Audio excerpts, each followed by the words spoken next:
Assalamu alaikum. Welcome back to my new lesson. You are watching English with Azad Power.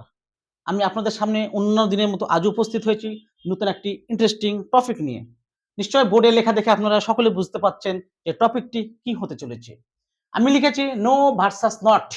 No আর নটের সঙ্গে আমি লড়াই লাগিয়ে দিয়েছি। তো লড়াইটা বন্ধ করে দিতে হবে আমাদের। তো বন্ধ কিভাবে করব? তো আসুন যাওয়া যাক মূল টপিকে। Let's get started. আমরা জানি নো মানেও না, নট মানেও না। সেন্টেন্সে যখন আমরা না কথাটি ব্যবহার করি তখন আমরা নিজেই জানি না যে কোথায় নো বসবে এবং কোথায় নট বসবে। অর্থাৎ এই নো আর নটের ব্যবহার নিয়ে আমরা বেশিরভাগ মানুষ একটা কনফিউশনে পড়ে যায়। সেই কনফিউশনটা আমি দূর করার জন্য আজকে এই টপিকটা নিয়ে এসে উপস্থিত হয়েছি। নো মানেও না, নট মানেও না। গুড, এটা ক্লিয়ার সবার কাছে। নো তখনই বসবে নাউনের আগে। কোন সেন্টেন্সে যদি নাউন আসে বা নাউন থাকে তাহলে নাবাচক বোঝাতে গেলে সেই নাউনের আগে বসবে নো। অর্থাৎ নো এর পরে আমাকে নাউন বসাতে হবে। নট, নট মানেও না। নট এর পরে সবসময় আমাকে ভার্ব বসাতে হবে। অর্থাৎ আমি নট তখনই বসাবো কোন সেন্টেন্সে ভার্ব থাকবে, সেই ভার্বের আগে নট বসবে এবং সেগুলো নাবাচক হবে।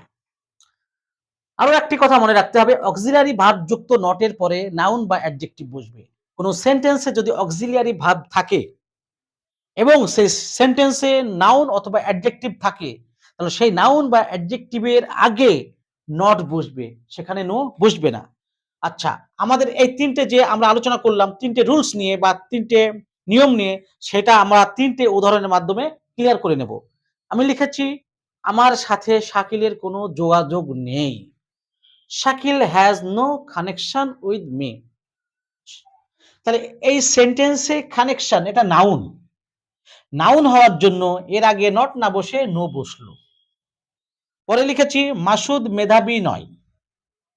মেধাবী শব্দের ইংরেজি ট্যালেন্টেড, এটা অ্যাডজেক্টিভ।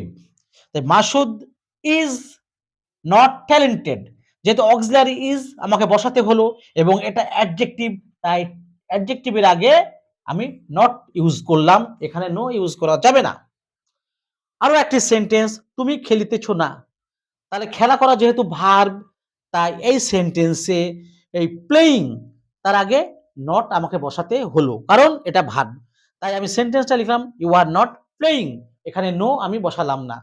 তাহলে মূল যে বিষয়টা আমাদের দাঁড়িয়ে গেল যে সেন্টেন্সে নাউন থাকবে, নাউনের আগে আমি নো বসাবো এবং ভার্বের আগে নট বসাবো, এবং কোনো অক্সিলারি ভার্ব যুক্ত সেন্টেন্সে নাউন বা অ্যাডজেক্টিভ থাকে, সেই নাউন বা অ্যাডজেক্টিভের আগে আমাকে নট বসাতে হবে।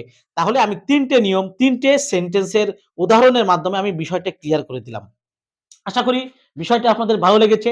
বিষয়টি এবং টপিকটি যদি আপনাদের ভালো লেগে থাকে আপনারা সাবস্ক্রাইব এবং লাইক করতে ভুলবেন না, কারণ আপনাদের একটি লাইক এবং সাবস্ক্রাইব আমাকে পরবর্তী ভিডিওগুলি করতে অনেকটা উৎসাহিত করে এবং আমি নিজে উৎসাহ বোধ করি।